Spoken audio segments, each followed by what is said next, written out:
Next up, I would like to welcome Gerard Corcoran. Gerard Corcoran is in Innovation and Research Partnerships with Huawei. He's also a board member of Sandyford Business District. And Gerard Corcoran will be introducing the next set of speakers, and he will also join us for the panel discussion at the end of this session. Thank you.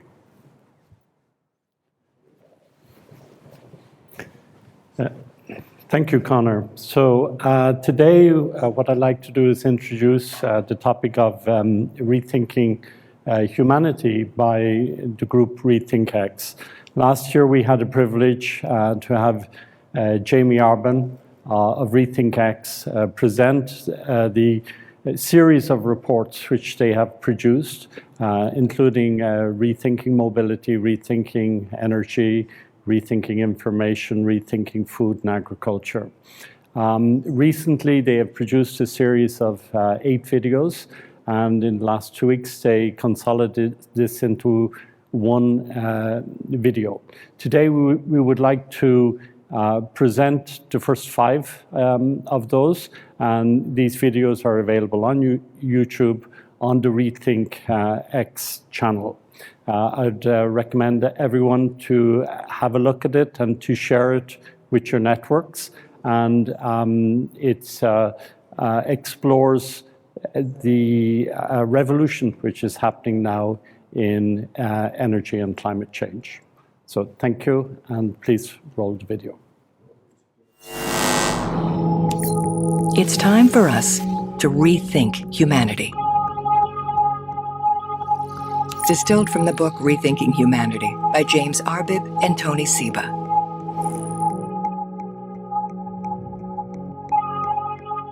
These are profoundly disorienting times for humanity. As political earthquakes rumble, inequalities deepen and our environment crumbles, it feels like we're being pulled apart from all directions. We all feel the tremors, but our vision is blurred. As the cracks deepen, we fumble desperately for Band-Aid solutions. Our deeper failure is that we don't understand what is really happening, what is really driving change today. The bitter truth is that our industrial civilization has reached its endgame.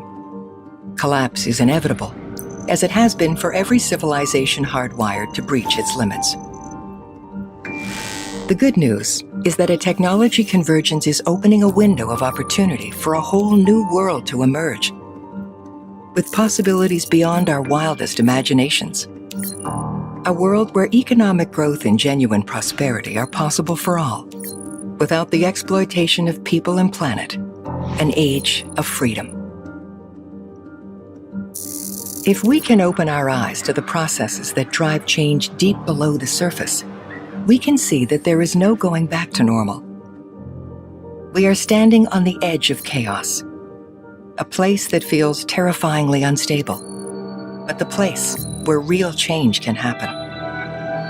We will either soar or crash to a new world of limitless freedom or to a new dark age. The road ahead is not an extension of the past.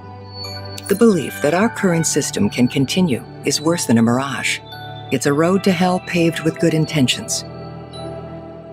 So what can we do? First, we must rethink.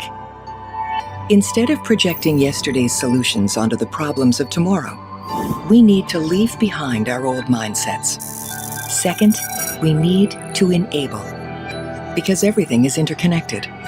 To step into our future, we need to reimagine what it means to be human, from how we grow food to what we teach our children in schools. It's time to stop fixing the old and start building the new.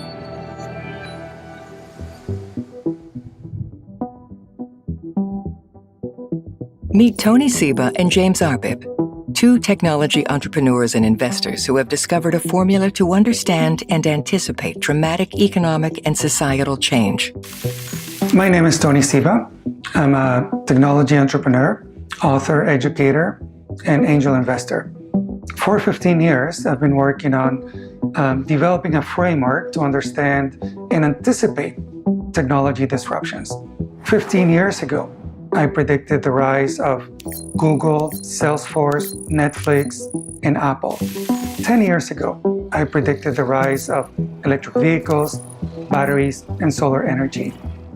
So Tony and I met in 2016 in Washington at a US military think tank. And along with us, a number of institutions were invited to give their forecasts for the adoption of solar PV and electric vehicles. And almost all the forecasts from these experts were these straight line forecasts, incremental growth out to 2040 or even 2050. Now, of course, that's not how change happens. It's not this slow incremental progression. It's non-linear, it's rapid. It's the S-curve of technology disruption. There is usually a long period of equilibrium where nothing seems to happen.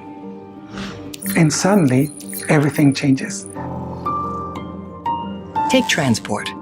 Horses were the main way of getting around for thousands of years. Carriages got better, and their use spread, but the transport system remained the same. At the dawn of the 20th century, a convergence occurred that opened a window of extraordinary new possibilities. Innovations in steel and rubber production, the pneumatic tire, the combustion engine, made possible an affordable and functioning car. But there were huge barriers. Early cars were expensive and unreliable. There were no paved roads, no supply chains or mechanics, no manufacturing capacity, and few oil wells or refineries. Few people knew how to drive. Outside a few enthusiasts tinkering in their workshops, no one recognized the possibilities, least of all the horse and carriage industry, which dismissed early cars as a rich person's toy. But as costs and capabilities improved rapidly, the niche expanded through a self-reinforcing cycle of increasing demand and economies of scale, cost reductions, increasing investment, and accelerating innovation. The invention of the moving production line in car finance made cars even more affordable. The horse and carriage industry could not compete. Their deep expertise in the old system, their inability to see beyond their narrow lens, was their greatest liability. It's why disruptors always come from outside the incumbency. By the time the establishment realized what was happening, it was too late. The S-curve had overtaken them. Within 20 years, they were destroyed by a death spiral of dwindling demand, escalating costs, plummeting investment, and reversing economies of scale. Cars could go faster, further, carry more load, and created new market opportunities far beyond the niche of the horse. Cascading impacts were unleashed that changed everything. The transport industry was transformed, but so too were agriculture, retail, and mining, where we lived and worked, the structure of our cities. Cars transformed war, health, geopolitics, and the environment. They created previously unthinkable possibilities, both good and bad. This is our secret, a lens that reveals what goes on beneath the surface, where the complex forces that drive the patterns of change play out. Predicting the future based on past trends can help in times of stability. But in periods of rapid change, it can lead to big mistakes. That's because disruption isn't a straight line. It comes with rapid change and sweeping, far-reaching consequences that can transform entire industries in a handful of years. Who would have thought the smartphone could disrupt the oil industry? But that's what's so fascinating about disruption. It's not limited to technology, but has the power to change society at large, even civilization itself. We have found that the same complex processes that drive the patterns of technological change at product or sector levels can be found at the level of civilizations driving the pattern of human history. This pattern explains why and how leading civilizations grow and collapse. For 300,000 years, human beings eked out a precarious existence in small hunter-gatherer tribes in an age of survival. Then, around 10,000 years ago, different groups around the Fertile Crescent began experimenting with plants and animals as they created the first permanent settlements. After millennia of experimentation, they broke through the constraints of foraging, enabling a new system of production with extraordinary new possibilities. Human groups grew from the hundreds to the thousands as settlements and agriculture evolved together. With a growing food surplus, higher population densities, and new problems to solve, we found ourselves with time, the need, and the resources to innovate. Unwittingly, humanity had entered a new age, the age of extraction. The new model, based on the exploitation of scarce resources and people, created a world of zero-sum competition. To survive, societies were forced to grow or be outgrown, to exploit or be exploited. This growth imperative hardwired environmental degradation and inequality into the system. Anything which might slow growth was selected against in an evolutionary struggle. Growth itself became necessary for survival. Some 3,000 years later, another convergence saw the world's first major city, Uruk, explode onto the scene. The development of writing, new technologies like the wheel, irrigation, and the plow, along with new materials like copper and bronze, transformed the entire system of production. Alongside Uruk's incredible technological breakthroughs in information, agriculture, energy, materials, and transport, new organizational capabilities emerged to harness the potential, manifesting in hierarchies, money, taxation, written laws, and military strength. The population exploded from a few thousand towards 100,000 within a few centuries. But in the age of extraction, progress comes with pitfalls. Just as no one orchestrated the rise of Uruk, no one foresaw its demise, as the growth imperative drove it to expand beyond its limits. Entering a death spiral of famine and violence within a few centuries, Uruk collapsed into a dark age. Leading civilizations from Babylon to Egypt to Rome inevitably rose and fell through the same life cycle. They came from the edge, grew, reached limits, then collapsed. The experimentation and adaptation that led to their rise from outsiders to empires hardened into unalterable dogma. The inflexibility made them fragile and vulnerable to the crisis generated by their own growth, from pandemics to soil degradation to civil unrest. Their inability to see what was really going on left them looking inwards and backwards, desperate for stability and certainty, incapable of making a different choice. The unavoidable result each time were efforts to patch up an order already in decline, demanding more walls, more blood sacrifice, more priests, more power to the center, or more of whatever might have worked before. Yet doubling down on the old only accelerated collapse. The cautionary tales from empires past mirror this moment.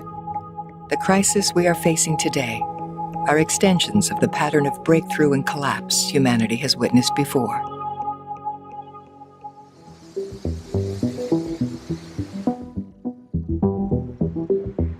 The pattern we found in human history has continued until the present day. Every civilization is built from a production system made up of 5 foundational sectors: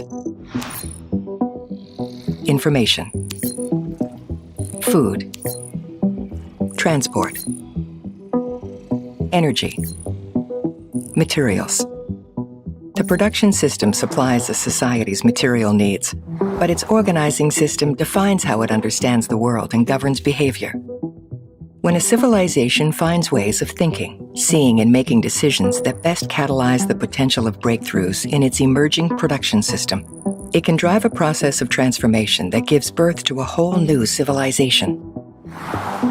Our modern world emerged in just such a process from the Dark Age that followed the collapse of Rome. After centuries of constraining dogma that stifled progress, the first shoots of new growth sprouted in southern Europe. Reopened trade routes exposed the region to new ideas and people, fueling a need for knowledge that led to the founding of universities and a rapid increase in demand for cheap manuscripts. Feudal lords were weakened after the Black Death led to a scarcity of labor, causing wages to rise. As merchants and bankers prospered, increasing capital was available to innovators working on labor-saving devices. The need and demand set the scene for Gutenberg's invention of the printed book, itself the result of convergence of technologies: metal, movable type, paper, new inks, and an adaptable wine press. The cost of book production plummeted by more than 10 times. Within decades, manuscripts were obsolete. What began as a convergence in the information sector rippled out across society and enabled huge changes in how we see the world. Opening a window for vast new possibilities, church and state lost control over information flows, paving way for the Reformation, the separation of church and state, and culminating in a scientific revolution and enlightenment. A new understanding of reality dovetailed with a belief in individual rights, underpinning the emergence of democracy. A new social contract where individuals controlled their own labor and free market capitalism. These new ideas for a new organizing system were a perfect fit to harness the new technologies. Their application accelerated convergence across the production system, catalyzing the Industrial Revolution, which saw all 5 foundational sectors transformed. This new industrial package, developed in the UK, Northern Europe, and then the US, outcompeted all others, rapidly expanding across the world through conquest and imitation. Despite all its stupendous achievements, our global industrial order, representing the pinnacle of the age of extraction, is on the edge of chaos, reaching its own limits, like every leading civilization that passed before it. Civilization now stands at the precipice. The signs of fragility and collapse are everywhere. In our environmental crisis, increasing inequality, currency debasement, escalating debt, social upheaval, and ideological polarization, all constricting our ability to adapt. So over the last 200 years, we've seen extraordinary technological improvements, but the way we organize our society, the mindsets that we use, have barely changed. The political systems, economic systems, social structures, and so on are almost identical. They co-evolved with industrial age technologies, and they're no longer appropriate to the system emerging. We're between 2 ages. In the 2020s, we're witnessing the dawn of the age of creation. It's a dramatically different production system.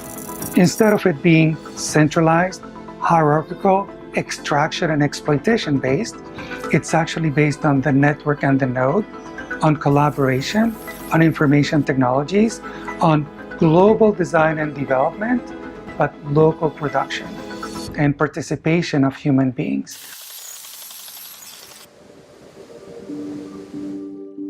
Just as technology convergence helped propel our ancestor civilizations into new epochs in history, today, incredible technologies across the 5 foundational sectors of the production system have opened a window into an unprecedented new possibility space. For the first time in history, we can see this convergence and recognize its implications. We need no new technologies, just continuing exponential improvement in cost and capabilities, driving rapid S-curve adoption. Together, they unveil a pathway to a whole new production system and the inevitable collapse of the old. Our ability to process and communicate information has already been transformed. The smartphone, combined with the cloud, AI, and the internet, has reshaped our lives from a world of centralized broadcasting, book publishing, newspapers, radio, and TV, to one where billions of producers and consumers can connect directly.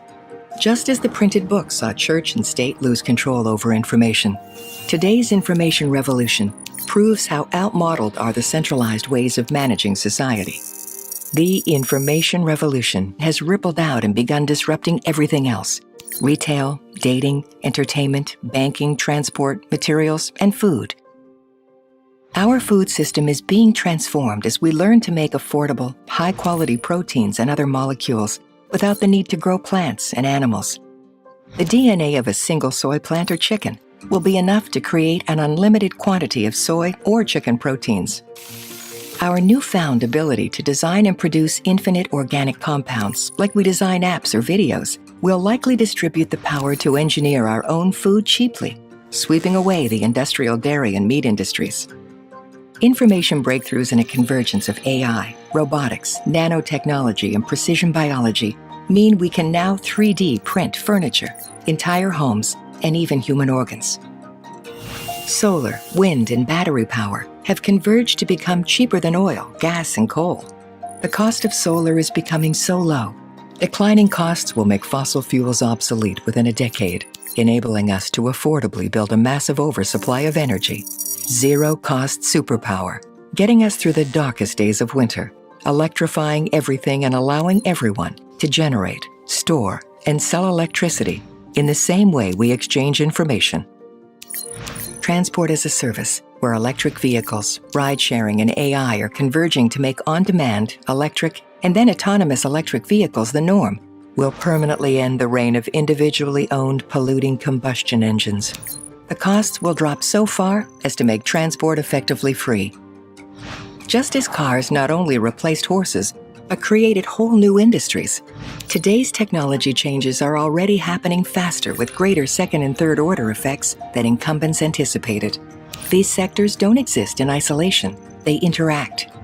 That's why improvements to communications are transforming transport, changing how we work, shop, educate, and entertain ourselves. And yet, trapped by their tunnel vision, our leaders are blind to the possibilities. They see small-scale, incremental change. We see epic, cascading disruptions that can trigger a tsunami of change that will transform civilization. Where do we want this transformation to lead? That was mind-blowing, I have to say. And what's frightening is the rise and fall of previous civilizations over time. And we must act now to prevent those tragedies from happening again. We may hear more about it from Gerard Corcoran later.